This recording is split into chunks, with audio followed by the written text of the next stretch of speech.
इंटरनेटवरती कोणाला काही पाठवलं, शेअर केलं तर ते आपण ते डिलीट केलं असं म्हणतो, पण ते खरंच डिलीट होतं का हे आपल्याला माहिती नाहीये. तर ते डिलीट नाही होत. असे काही अडल्ट्स ऍप आहेत जे इन्स्टॉल केल्यानंतर आपल्याला एज विचारत असतं. तर अशा ऍप्लिकेशन मध्ये एज रिस्ट्रिक्शन दिलेलं असतं, पण ते खरंच ते काम करतं का? कशावरून आपली मुलं आपली खोटी बर्थडे टाकून आयडी नाही बनवू शकत?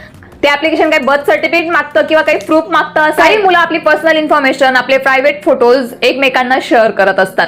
मुलं मुली एकमेकांना शेअर करत असतात. आपल्या मुलांवर आंधळेपणाने विश्वास ठेवू नका. आपली मुलं स्मार्ट बनतायत यामध्ये आपण कुठेतरी मागे राहतो. युट्यूब मध्ये तुम्ही असे सेटिंग्स करू शकता की त्यामुळे तुमची मुलं जे ऍडल्ट्स व्हिडिओ आहेत ते बघू नाही शकणार. ते तुम्ही रिस्ट्रिक्ट करू. मुलांकडे मोबाईल नसतो.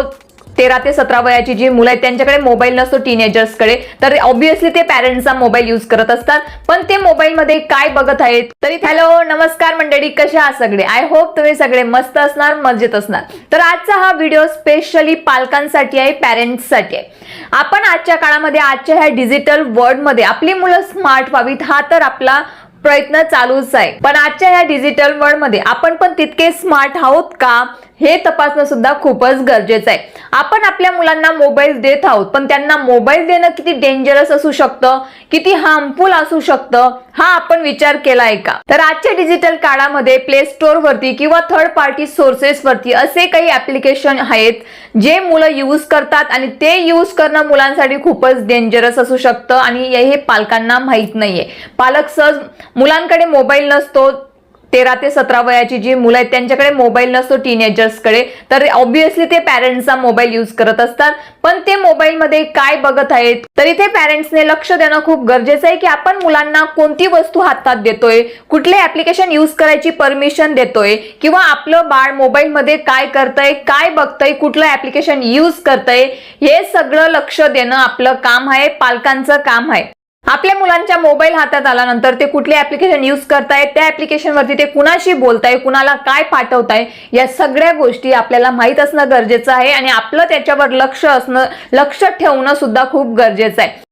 मोबाईलचे खूप सारे फायदे आहेत, पण आपली मुलं त्याचा गैरफायदा घेताय की फायदा घेताय, त्याचा वापर कसा करताय हे लक्ष ठेवणं, हे आपण सतर्क राहणं हे आपलं काम आहे. कारण ह्या सगळ्या गोष्टींवर जर आपण लक्ष ठेवलं तर जे घडायला नको, घडल्यानंतर पश्चाताप करण्यापेक्षा आपण जर आधीच सावध राहिलं तर ते खूपच चांगलं राहील. कारण प्रत्येक पॅरेंट्स आणि प्रत्येक बाप हा शिवायचा अजय देवगण नाही बनू शकत. म्हणून आपल्या मुलांना आधीच आपण सावध केलेलं बरं आणि आपणही सावध राहिलेलं चांगलं.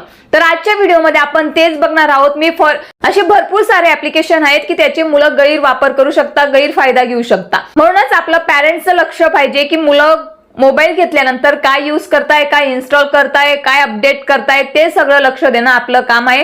आज मी फक्त तुम्हाला एक्झाम्पल साठी एक ऍप्लिकेशन सांगणार आहे. या ऍपची मुलांमध्ये खूपच सारी क्रेज आहे आणि या ऍप्लिकेशनची जी डार्क साइड आहे ती आपल्याला माहिती नाहीये. इंटरनेटची जी डार्क साइड आहे ती आपल्याला माहिती नाहीये. आपण तिच्यापासून कुठेतरी वंचित आहोत. म्हणून आजच्या व्हिडिओ मागचे बनवण्याचं कारण हेच आहे की पॅरेंट्सने या डिजिटल वर्ल्ड मध्ये सावधान राहिलं पाहिजे, केअरफुल राहिलं पाहिजे. तरच आपण आपल्या मुलांना सायबर क्राईम पासून, सायबर बुलिंग पासून वाचवू शकतो. त्याचबरोबर मी तुम्हाला व्हिडिओच्या शेवटी युट्यूब मध्ये तुम्ही असे सेटिंग्स करू शकता की त्यामुळे तुमची मुलं जे ऍडल्ट्स व्हिडिओ आहेत ते बघू नाही शकणार. ते तुम्ही रिस्ट्रिक्ट करू शकता. त्याचप्रमाणे तुम्हाला किती वेळ मुलांनी युट्यूब बघितलं पाहिजे तिथं सुद्धा तुम्ही टाइम सेट करू शकता. या सेटिंग्स तुम्हाला माहिती असतील किंवा नसतील, पण आजच्या व्हिडिओमध्ये मी तुम्हाला त्या सेटिंग्स सांगणार आहे. त्याचप्रमाणे अशी आपण सेटिंग करू शकतो की मुलांच्या डोळ्यांवर त्याचा परिणाम व्हायला नको. तर या सगळ्या सेटिंग्स मी तुम्हाला सांगणार आहे, पण त्यासाठी तुम्हाला व्हिडिओ शेवटपर्यंत बघावा लागेल. त्याआधी आपण बघूया ऍप्लिकेशन विषयी. आजकाल हे ऍप्लिकेशन एवढं पॉप्युलर आहे, एवढं फेमस आहे, स्पेशली मुलांमध्ये, मुलींमध्ये. ते ऍप्लिकेशन म्हणजे स्नॅपचॅट. तुम्ही सगळ्यांनी ऐकलंच असेल. आपल्या प्रत्येकाच्या मोबाईलमध्ये स्नॅपचॅट हे असतंच आणि हे सगळेच आपण यूज करत असतो. स्नॅपचॅट मध्ये आपण आपला आयडी बनवून कुणाशीही बोलू शकतो. आपले फ्रेंड्स, अननोन, स्ट्रेंजर कुणाशीही बोलू शकतो. तर स्नॅपचॅट वरती अशा काय खास फीचर्स आहेत की त्यामुळे मुलं अट्रॅक्ट होतात. तर त्या अशा की जर मुलांनी कुणाला फोटोज, व्हिडिओज, टेक्स्ट पाठवले तर समोरच्या व्यक्तीने ते बघताच ते फोटोज, व्हिडिओज 10 सेकंदात गायब होतात, डिसअपिअर्स होतात. तर असं हे दुसऱ्या सोशल मीडिया ऍप्लिकेशन वरती नाही होत. हे फक्त स्नॅपचॅट वरतीच होतं की जर तुम्ही कुणाला स्नॅप पाठवला तर तो 10 सेकंदात त्यांनी बघितल्यानंतर लगेच गायब होतो.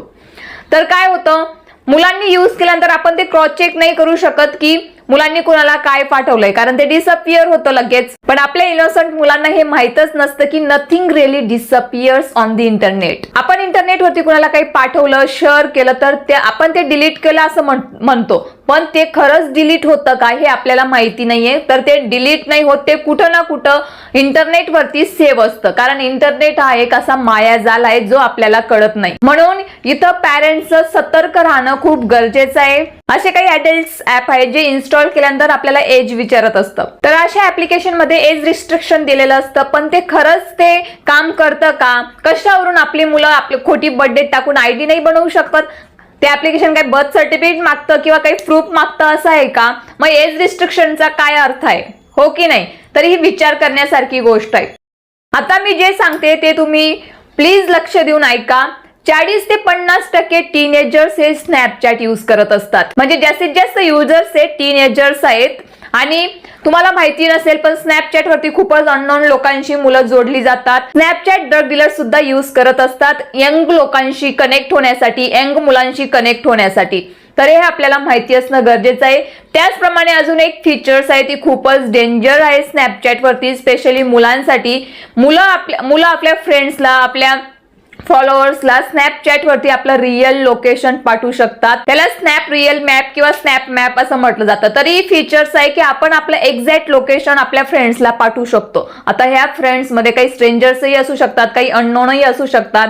आणि जर असं लोकेशन शेअर केल्यामुळे जे घडायला नको ते घडू शकतं. म्हणून प्लीज तुम्हा सगळ्यांना रिक्वेस्ट आहे की आपली मुलं काय शेअर करताय, कुणासोबत बोलताय, कुणाला काय पाठवतायत. काही मुलं आपली पर्सनल इन्फॉर्मेशन, आपले प्रायव्हेट फोटोज एकमेकांना शेअर करत असतात. मुलं मुली एकमेकांना शेअर करत असतात, कारण त्यांना असं वाटतं की अरे हे स्नॅपचॅट वरती बघितल्यानंतर लगेच डिसअपिअरच होणार आहे ना. आणि जर स्नॅपचॅट वरती अशी फीचर आहे, जर कोणी समोरच्याने स्क्रीनशॉट घेतला तर ते लगेच आपल्याला कळतं की अरे हो हा स्क्रीनशॉट घेतोय. हे सुद्धा फीचर्स आहे. आता हे समोरच्यालाही माहिती असतं की मी जर स्क्रीनशॉट घेतला तर याला कळेल, हिला कळेल, तर ते काही दुसऱ्या मोबाईलने फोटो नाही काढू शकत. हे आपल्या मुलांना माहिती नसतं की समोरचा व्यक्ती दुसऱ्या मोबाईलने आपले फोटो सुद्धा घेऊ शकतो, त्या आपले फोटो काढू शकतो, हो की नाही? म्हणून डिलीट होतं, डिसअपिअर होतं, या नादामध्ये काही मुलं पाठवत असतात. सो प्लीज पॅरेंट्स तुम्ही सावधान राहा, सतर्क राहा. आपल्या मुलांवर आंधळेपणाने विश्वास ठेवू नका. आपली मुलं स्मार्ट बनतायत यामध्ये आपण कुठेतरी मागे राहतोय का याच्यावरती नक्की लक्ष द्या. तर हे तर मी फक्त तुम्हाला एकाच ऍप्लिकेशन बद्दल सांगितलं. तर असे भरपूर सारे ऍप्लिकेशन असू शकतात तुमच्या मोबाईलमध्ये, ते तुम्ही तुमचे मुलं यूज करायच्या वेळेस नक्की लक्ष द्या, सावध राहा. त्याच आता वळूया युट्यूब सेटिंगकडे. आपले लहान लहान मुलं मोबाईलमध्ये का आपण सहज मुलांकडे मोबाईल देऊन घेतो, घे बघत बस.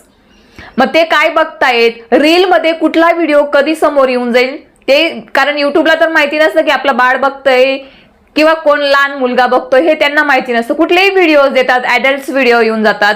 तर आपण हे थांबवू शकतो. याच्यासाठी आपण एक सेटिंग करू शकतो. तर युट्यूब मध्ये जो बाजूला सेटिंग आयकॉन असतो त्याच्यावरती क्लिक करा. त्याच्यानंतर तुम्ही तिथे जनरल मध्ये जाऊ शकतात आणि जनरल मध्ये तुम्हाला खाली ऑप्शन दिसेल रिस्ट्रिक्ट मोड, तो तुम्ही एनेबल करा. म्हणजे मुलांसमोर कुठलेही ऍडल्ट्स व्हिडिओज येणार नाहीत जर तुम्ही तो रिस्ट्रिक्ट मोड ऑन केला तर. सो प्लीज ह्या सेटिंग्स तुमच्या मोबाईल मध्ये करून घ्या.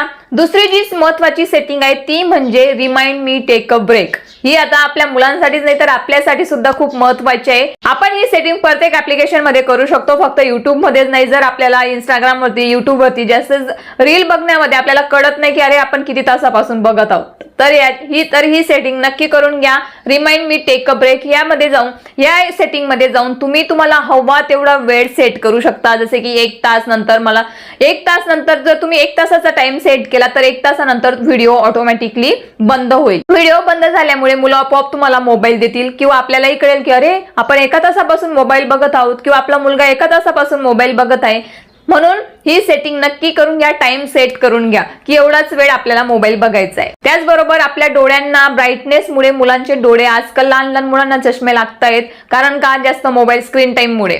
तर मोबाईलमध्ये तुम्ही डार्क थीम ऑन करू शकता. त्यामध्ये काय होईल की मुलांना डोळ्यांना हार्मफुल होणार नाही, डोळ्यांना त्रास होणार नाही. तर ह्या अशा काही महत्वाच्या सेटिंग्स आहेत ज्या तुम्ही तुमच्या मोबाईलमध्ये करू शकतात आणि आपल्या मुलांना डेंजर्स पासून वाचवू शकतात, हार्मफुल गोष्टींपासून वाचवू शकतात. तर मंडळी, that's all for today. I hope तुम्ही माझ्या म्हणण्याशी सहमत असणार. तुम्हाला अजून काही एक्स्ट्रा इन्फॉर्मेशन असेल तर ती प्लीज मला माझ्यासोबत कॉमेंटमध्ये शेअर करा. तुम्हाला आजचा व्हिडिओ कसा वाटला ते मला कॉमेंटमध्ये नक्की कळवा. तुमची मतं माझ्याशी नक्की शेअर करा. आणि हो, आपल्या मुलांना स्क्रीन देण्यापेक्षा जसे की मोबाईल देण्यापेक्षा तुम्ही देऊ शकतात पुस्तकं, बुक्स. म्हणूनच मी तुमच्यासाठी एक स्पेशल व्हिडिओ घेऊन आली होती की जी ते असं पुस्तक आहे की ते मुलं इंटरेस्ट घेऊन रीड करू शकतात, मुलं आवडीने रीड करू शकतात आणि त्याच्यामधून खूप काही शिकू शकतात. तर हा आहे तो व्हिडिओ, जाऊन नक्की बघा. यामध्ये मी बुक सजेस्ट केलेले आहे, ते बुक तुमच्या मुलांसाठी नक्की ऑर्डर करा आणि नक्की मुलांसोबत तुम्ही ही पुस्तकं वाचा. Thank you so much. पुन्हा भेटूया अशाच एका नवीन व्हिडिओमध्ये.